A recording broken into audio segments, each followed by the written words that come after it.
Hey there, friends. Welcome back to another Christian Marriage Podcast. And this time I'm going to do a little self-therapy. At least that's what I'm going to call this. Because this is the video where I'm just going to tell you some of the things that I hate about weddings. And I hate them, and I'll explain why I hate them as I go through here. I don't know how to start this. I don't know what the best way is to introduce this subject. I guess this is just from my years of doing weddings. I mean, like I said, I've been doing weddings for a very long time. And I've seen a lot of weddings. I've done a lot of weddings. And in the weddings that I've done, this little list comes out of that. So I guess it's just from my experience, things that make me cringe. Hate's a strong word anymore. Things that really bother me that happen at weddings. So the very first one, let me just start. Number one, very first thing I hate is when others try to take over the wedding service. Now here's what I mean by that. You've got a bride and a groom. They know what they want. But a very strong-willed mother steps in.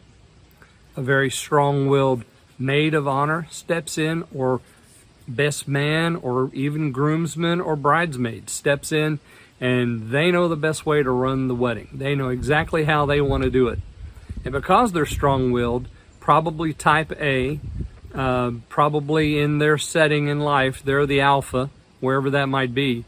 And so they just think they have a right to come in and tell this little bride how she's going to do her wedding. I hate that.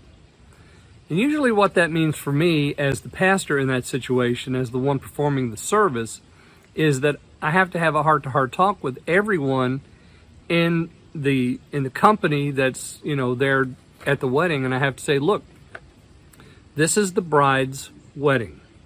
This is the groom's wedding. So everything that you suggest has to run through them. They have to approve it. Because I've been to weddings. I have done weddings where if you don't lay that groundwork and if you don't try to rein in those type A people who want to just take over the show, they'll take over the show. And the bride will probably not say anything because it's a friend, it's a mother, it's a brother, it's a sister, it's whoever, it's dad. There are so many people that think they know so much about everything, and that even includes the wedding. If you're the bride in a situation like that, please be firm. You must be firm. You must tell them, this is my wedding, this is how it's going to be. I want these colors, I want these flowers, I want this to happen, I want this element, whatever, unity element, you want that. Because I've seen that happen in weddings. People argue over the unity. What do you mean you're not going to do a candle? What do you mean you're doing glass? What do you mean you're doing sand? So there's always some sort of an argument that takes place. Stand firm on what you want and let them know that it's your wedding and it's going to be done like you want it. It's very difficult when it's the bride's mother, of course, because then, you can't get rid of your parents and you can't ignore them, but there has to be some sort of leavening agent that evens everything out, and the bride's mom needs to know this is the bride's wedding. You can't take it over. The very first wedding I ever did, I had a mother of the bride who was, how do I put this politely? She was overbearing. Is that polite? She was overbearing. The bride didn't know what was going on. The bride was, bowled over by her mom, and mom was going to have it her way. Basically, it became the bride's mom's wedding. So you can just imagine the horrible thing that was. And there are lots of brides' moms that are that way. Maybe they didn't get the wedding that they wanted, and so they're going to have the wedding that they wanted through their daughter. It just happens, and so you have to stand firm and say, no, this is not how we're going to do it. It's going to be different. We're going to do it my way. mom needs to know that going in.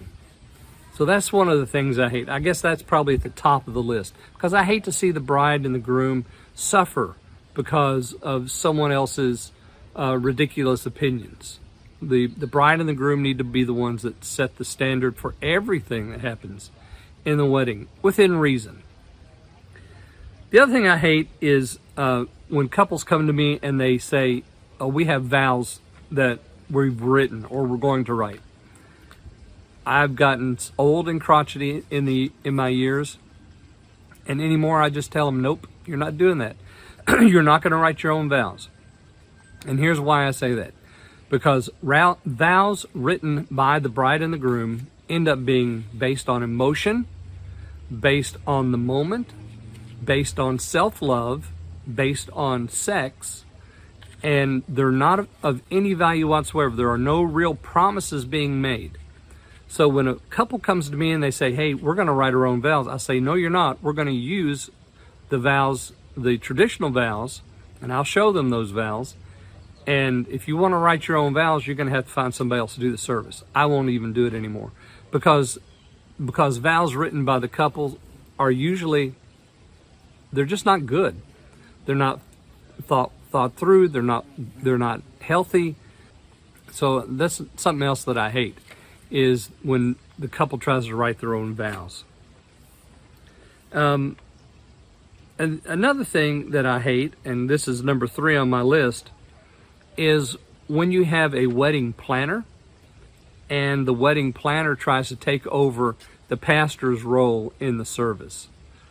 Of course, now this is kind of personal for me, because I've done weddings for, like I say, a lot of years, and I've seen it done to others, and I've seen it in my own experience, where a planner will come in and she'll try to decide what vows are going to be said and when they're going to be said and when the question is going to be made and when the father's going to give away the bride, and I rebel against that. You're not going to do that to me, and you're not going to do that to this couple.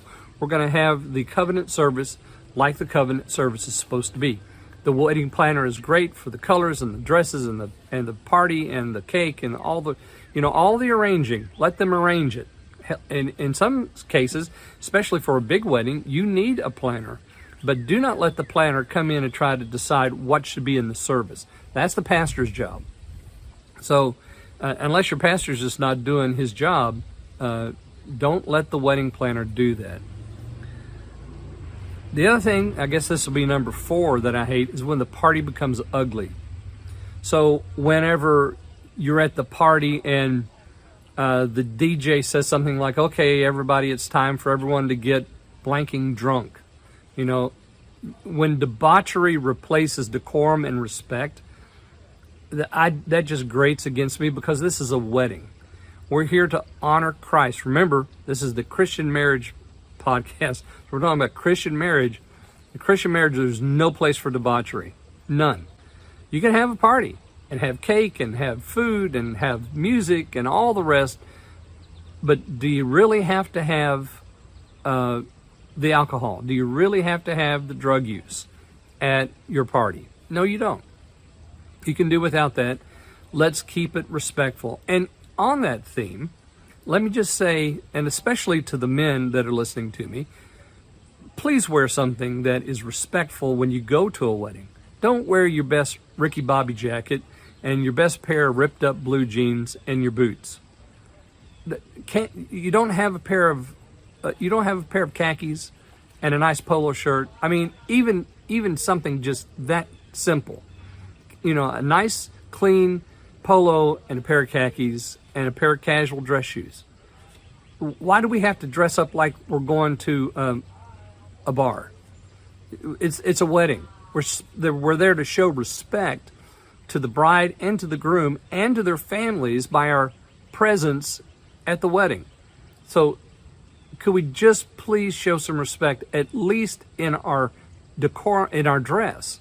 Our dress demonstrates our respect immediately. As soon as you walk in the room, people are going to say, oh, well, they're showing respect, or, oh, they're here for the party. Because that's what that tells me. You walk in your Ricky Bobby jacket and your torn up blue jeans and your boots, and I know what you've come for. You've not come to respect the bridegroom and the families. You come for the whatever happens afterwards. So, and ladies, let me say this to you. Please dress respectfully. Don't dress like you're going in to find a man to hook up with, okay? Dress with respect. Dress modestly. Dress attractively. But, you know, you're there to show respect to the groom, to the bride, to their families. Do that. Dress respectfully. Those are the things that I hate about weddings today. There are a lot of other little things I guess I could go over, but I can see that I'm just about at my time limit. So keep that in mind, some of those things in mind, especially that first one, which was, you know, when people try to take over the wedding. Brides, it's hard enough to plan a wedding. It makes it even more difficult when at the 11th hour, your best friend, your mother, your brother, whoever it is, comes in and says, no, we're not going to do it this way. We're going to do it my way.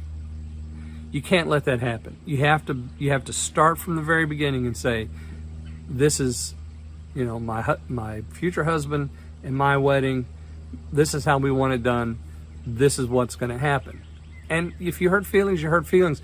You've only got one wedding. It's going to be for life. So you want it to be like you want it, with however you want to design it, the colors, the schemes, the themes, all the rest. Okay. So those are my 1, 2, 3, 4, 5, 6 things that I hate. It's been good for me. I feel better. This has been good for me today. So I hope this finds you well. And if you're planning your wedding, God bless you. I hope that you do well. And thank you so much for watching these 6 episodes of the Christian Marriage Podcast. I hope they've helped you. Go back, look through the catalog of the 6 episodes. Maybe there's something there that you didn't see that you might want to go back and rewatch. They're all on the YouTube page, The Bible Bistro. Go to The Bible Bistro on YouTube, and you'll find, in the video selection, you'll find all of these Christian Marriage Podcast episodes, and check them out and see if there's something there that you need to watch. I hope that this helps you, as I said, and I hope that your wedding is blessed and that Christ is glorified by it. So, talk to you guys soon. Love you. Bye.